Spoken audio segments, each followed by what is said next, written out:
Term 1 में भी अलग से पास करना पड़ेगा, टर्म 2 में भी अलग से पास करना पड़ेगा और प्रैक्टिकल में भी अलग से पास करना पड़ेगा। उसमें से आपको पासिंग मार्क्स लाना पड़ेगा, तभी आप पास होंगे, नहीं तो फेल कर दिए जाओगे।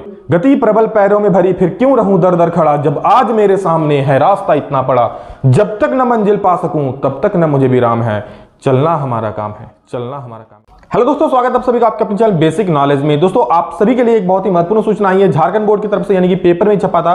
जी हां दोस्तों, आप सभी ये सोचते जरूर हैं कि सर एग्जाम जो होगा उसमें कितने नंबर में पास होगा। आप लोगों सभी को पता है कि एग्जाम जो होगा दोनों टर्म में होगा, मतलब 2 टर्म में होगा, टर्म 1 टर्म 2 और एक एग्जाम होगा प्रैक्टिकल का।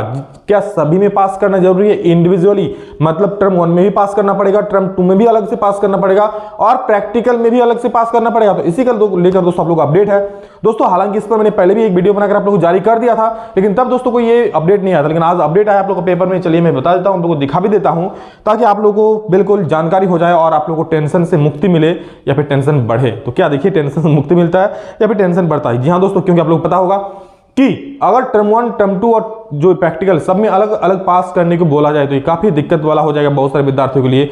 जी हां, क्योंकि फिर अलग अलग टर्म में पास करना पड़ेगा। तो क्या है ये न्यूज, क्या है जानकारी, देखिए। और चैनल पर पहली बार है तो सब्सक्राइब जरूर कर लीजिएगा इसी प्रकार अपडेट पाने के लिए और पढ़ाई करने के लिए। जी आप लोग बोर्ड एग्जाम के लिए काफी महत्वपूर्ण सवाल अपलोड कर रहे हैं, एनसीईआरटी क्वेश्चन उठा करके आप लोगों को बता रहे हैं, तो इससे अच्छा भैया और कहां मिलेगा। तो इसलिए सब्सक्राइब तो कर ही दीजिए। और आप सभी का प्यार इतना बरस रहा है कि कुछ ही दिनों में हम लोग अब 1 लाख का परिवार पूरने वाला है। तो बस या थोड़ा सा और जो लगाओ जल्दी से। हम लोग आशा करते हैं कि इस बार 31 तारीख से पहले आप लोगों का प्यार है कि 1 लाख पार हो जाए तो ज्यादा बेटर हो जाएगा और बहुत अच्छा होगा। हम लोग 1 लाख का परिवार बन जाएंगे, एक strong family of 1 lakh students.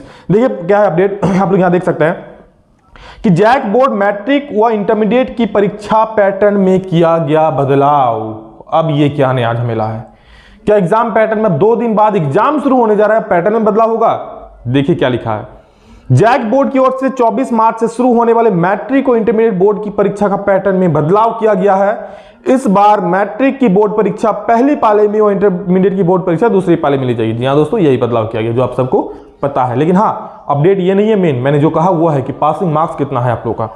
आगे देखिए दोस्तों क्या है कि जबकि पहली पाली में 1.5 घंटे में ओएमआर शीट 40 ऑब्जेक्टिव प्रश्न छात्रों को जवाब देना होगा, इसके बाद शेष 1.5 घंटे में छात्रों को सब्जेक्टिव प्रश्नों का जवाब लिखना होगा। देखिए दोस्तों, ऑब्जेक्टिव के लिए तो 1 घंटा भी नहीं लगेगा। हाँ, सब्जेक्टिव में थोड़ी परेशानी हो सकती है, लेकिन अगर आप लोग अच्छे से आंसर को समझ लेते हो, पढ़ लेते हो अभी, तो वहां टाइम नहीं लगेगा। ठीक है, और अभी भी लिखने का आप लोग प्रैक्टिस करो घर में ही। क्या है, इसके अतिरिक्त मैट्रिक की बोर्ड परीक्षा में 20 नंबर का प्रैक्टिकल व असेसमेंट स्कूल में ही होगा। दोस्तों बहुत सारे स्कूलों में यहाँ पर असेसमेंट होगा जहां पर प्रैक्टिकल नहीं है। ठीक है, मतलब जिन सब्जेक्ट में प्रैक्टिकल नहीं हुआ इस इंटरनल असेसमेंट होगा, और जिसमें प्रैक्टिकल है उसमें 20 नंबर का या 12 वालों के लिए 30 नंबर का प्रैक्टिकल होगा, 35 नंबर का। यह जानकारी देते हुए जिला शिक्षा पदाधिकारी नीलम आई लीन टोप्पो ने बताया कि मैट्रिक बोर्ड परीक्षा में, ध्यान से सुनिए अब, कि मैट्रिक बोर्ड परीक्षा में ऑब्जेक्टिव, सब्जेक्टिव और इंटरनल असेसमेंट के मार्क्स को मिलाकर ही पास होंगे। मतलब क्या सर? मतलब आप लोगों को ध्यान से सुनिए, सब ऑब्जेक्टिव, सब्जेक्टिव और इंटरनल असेसमेंट के मार्क्स को मिला करके पासिंग मार्क्स निकाला जाएगा। यानी कि दोस्तों ये नहीं कि आप लोगों को टर्म 1 में भी अलग से पास करना पड़ेगा, टर्म 2 में भी अलग से पास करना पड़ेगा और प्रैक्टिकल में भी अलग से पास करना पड़ेगा, ये नहीं है।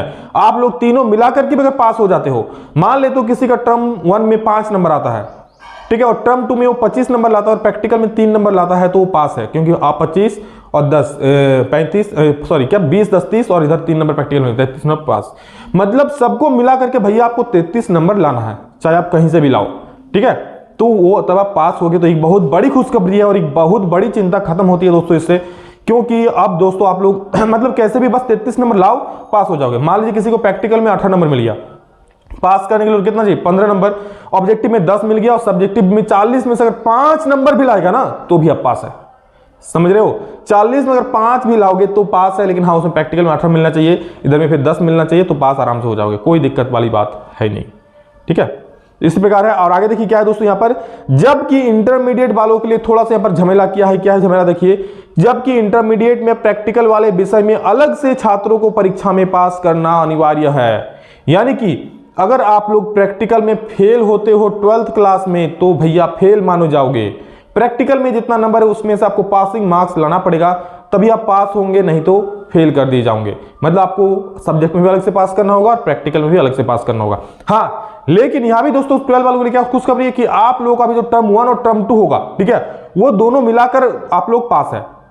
टर्म 1 और टर्म 2 मान लीजिए कितना 80 नंबर का होता है, 80 का आप लोग को अगर 33% लाते हैं जो कि 27 नंबर होता है, तो दोनों टर्म मिलाकर के भी दोस्तों अगर आप लोग 27 नंबर लाते हो ना तो आप लोग पास है। टेंशन लेने की बात नहीं है, दोनों टर्म मिलाकर अगर 27 नंबर ले आते हो तो पास है। यानी कि अगर आप एक टर्म में 20 लाते हो, दूसरा टर्म में 7 लाते हो तो भी आप पास। हाँ, प्रैक्टिकल में अलग से पास करना इसमें पड़ेगा आप लोग को। 80 है, मैं 80 का बात किया, 70 में 70 का आप लोग निकालिएगा 33% तो हो जाएगा 24 नंबर। तो 70 में अगर 24 लाते हो दोनों टर्म मिलाकर के तो पास, ठीक है। हाँ, लेकिन प्रैक्टिकल अलग से लाना पड़ेगा, जबकि इस बार मैट्रिक और इंटरमीडिएट की बोर्ड परीक्षा में 25% सिलेबस ही घटा दिया गया है। इस बार नए परीक्षा पैटर्न में 37.5% सिलेबस ऑब्जेक्टिव प्रश्न और 37.5% सिलेबस से सब्जेक्टिव प्रश्न पूछे जाएंगे। और ये आप सभी को पता ही है कि दोस्तों आप लोग का सिलेबस आधा आधा बटा हुआ था। फर्स्ट हाफ सिलेबस से ऑब्जेक्टिव पूछा जाएगा, सेकंड हाफ सिलेबस से आप लोग का सब्जेक्टिव क्वेश्चन पूछा जाएगा, ठीक है। तो अब किस बात की चिंता कर रहे हो दोस्तों, एग्जाम 2 दिन बाद शुरू होने वाला है। 21 तारीख है, 22, 23 2 दिन का बचा हुआ है टाइम। 24 से एग्जाम ऑफिशियली आप लोग का शुरू हो जाएगा, बट 10th क्लास का एग्जाम 7 तारीख से शुरू होगा। और जैसे मैं हर एक वीडियो में बताता हूं, थोड़ा सा ध्यान से सुन लीजिए।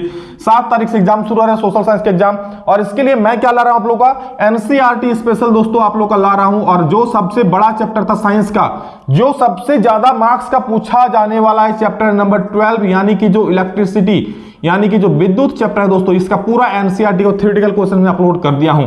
इससे बाहर सवाल नहीं आएगा, और इसका न्यूमेरिकल भी ला दूंगा। हाँ, ओम्स लॉ बचा हुआ है, अलग से मैं उसका वीडियो ला दूंगा, समझ रहे हो। तो जो भी मैं ला रहा हूं, और प्लस इंपॉर्टेंट क्वेश्चंस के लिए मैंने एक अलग से प्लेलिस्ट बना दिया, उसमें बहुत सारा वीडियो अपलोड किया है और भी अभी अपलोड होगा। तो प्लेलिस्ट को जाके जरूर चेक कीजिए। जी हाँ, ध्यान से सुन लीजिए, जो मैं वीडियो अभी अपलोड कर रहा हूं सिर्फ उसको तो आप लोग देख रहे हो या नहीं देख रहे हो, कोई ज्यादा इशू नहीं है, आप देखिए उसको। लेकिन प्लेलिस्ट में जो पहले मैं वीडियो अपलोड किया हूं, अगर आप लोगों ने नहीं देखे हैं, छूट गया है या फिर नोटिफिकेशन नहीं पहुंचा, कुछ भी कारण हो सकता है, तो जाके भैया प्लेलिस्ट एक बार जरूर चेक कर लीजिए। इंपॉर्टेंट क्वेश्चन जो Jharkhand board most important question से एक प्लेलिस्ट बनाया हुआ है, उसको जाके देख लीजिए। और एनसीईआरटी का जितना सवाल है इसको देखिए, और प्लस सोशल साइंस का भी अपलोड कर रहा हूं, देखिए सुन लीजिएगा ना, तो एग्जाम में भैया आप कुछ तो लिख के आओगे, ठीक, कुछ तो लिख के आओगे। तो कुछ नहीं से बेटर कुछ अच्छा पढ़ लो, और जो पहले पढ़े हैं या फिर जो अभी जो मैं बता रहा हूं उसको अच्छे से समझ लेते हो, पढ़ लेते हो, एक बार लिख लेते हो, तो भैया एक भी क्वेश्चन गलती नहीं होने वाला है। तो इतना कीजिए दोस्तों, एग्जाम में बहुत अच्छा नंबर आएगा। जब इतना सब कुछ मिल रहा है तो फिर क्यों नहीं, समझ लो। एक चैप्टर का पूरा क्वेश्चन सब तैयार करने में टाइम लगता है। विद्युत चैप्टर का जैसे मैंने जितना थ्योरेटिकल क्वेश्चन निकाला है, टाइम लगा उसमें मुझे, ठीक है। तो जब मैं इतना टाइम निकाल के आप लोगों के लिए बना रहा हूं, तो आप लोग भी थोड़ा सा टाइम निकाल करके पढ़ लिया करो भैया, एग्जाम अच्छा चला जाएगा, ठीक है। बिल्कुल, गति प्रबल पैरों में भरी, फिर क्यों रहूं दर दर खड़ा, जब आज मेरे सामने है रास्ता इतना पड़ा, जब तक न मंजिल पा सकूं तब तक न मुझे विराम है, चलना हमारा काम है, चलना हमारा काम है। दोस्तों प्रबल गति है आप लोगों के पैरों में, जुनून है, मेहनत करने का मद्दा भी रखते हैं, तो फिर पढ़िए और आगे बढ़िए। एग्जाम आपके सामने है, पर आपको एग्जाम की खोपड़ी में छेद करना है, ठीक है। चलिए, love you all, thank you, love you. अभी इतना, फिर मिलेंगे नेक्स्ट वीडियो में जल्दी।